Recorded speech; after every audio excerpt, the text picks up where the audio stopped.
diversity walk. It's about the different experiences that students feel of belonging and the particular factors that impact on that sense of belonging. So I'm going to just start by handing these out. What I'm going to ask you to do when you've got your card is to stand in a line right in the middle of the room, please.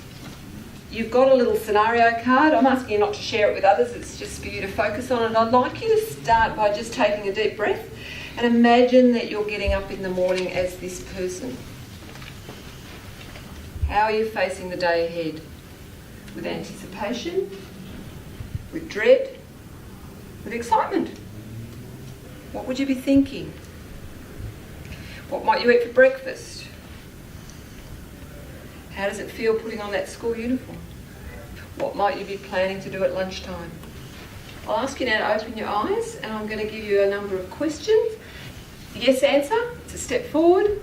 No answer, a step back. And if you're uncertain, just stay where you are. Do you believe you are a successful and worthy person? Are you likely to attend school on a regular basis? Do you feel safe to go anywhere in the school? Will you have someone to play with you during playtime? Are you likely to be chosen for a leadership position? Would you feel comfortable talking to a teacher if you had a problem?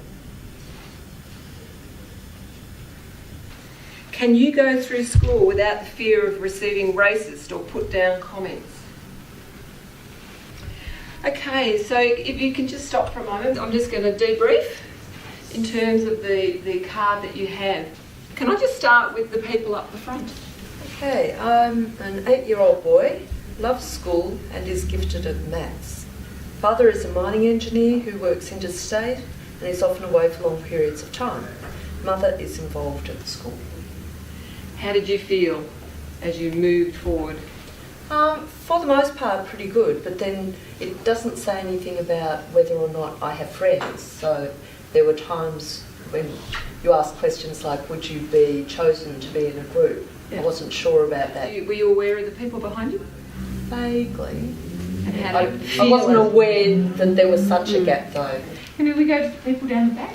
Could I ask you just to share how you're feeling and what your person's card is? Okay, so I was a 9-year-old girl, new to school, often late, comes without lunch or homework, tired and distracted, gets upset easily, struggles with schoolwork, parents are both separated, seems to have a lot of responsibility for younger siblings. Both parents have been unemployed for a long period of time. So, didn't feel very good actually, stepping back quite regularly, especially when there were comments related to parent involvement in school, being organised with homework, those sorts of things. And were you conscious of those people continually moving forward, I think? Yeah. Very, very conscious, yeah. Do you think any of these students are more at risk than others? Ones at the back, ones up the front? Yeah.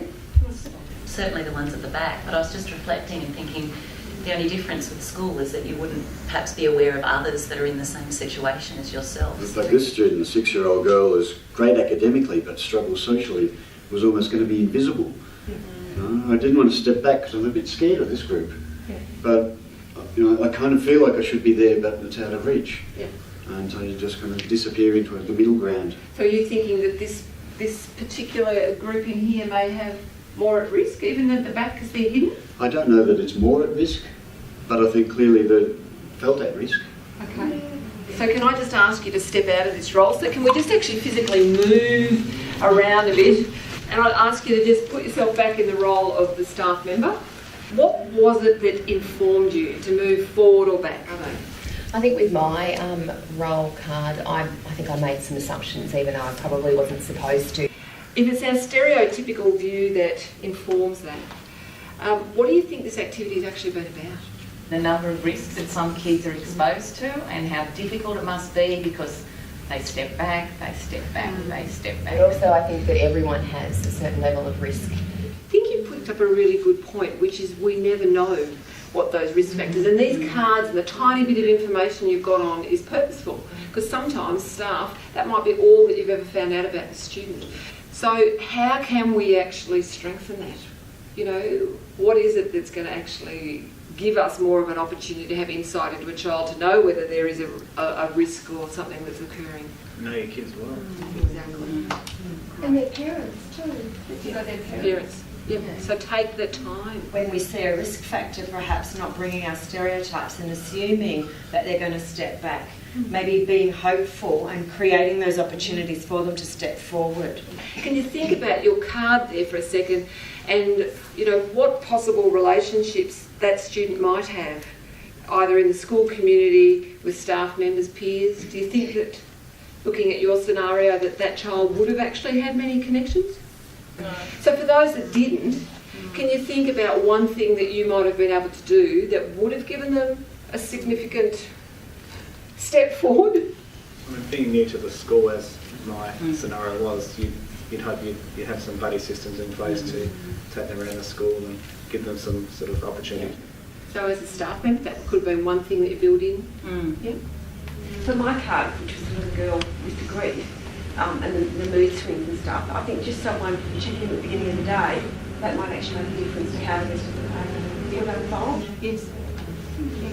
No, it's really important. They're great strategies.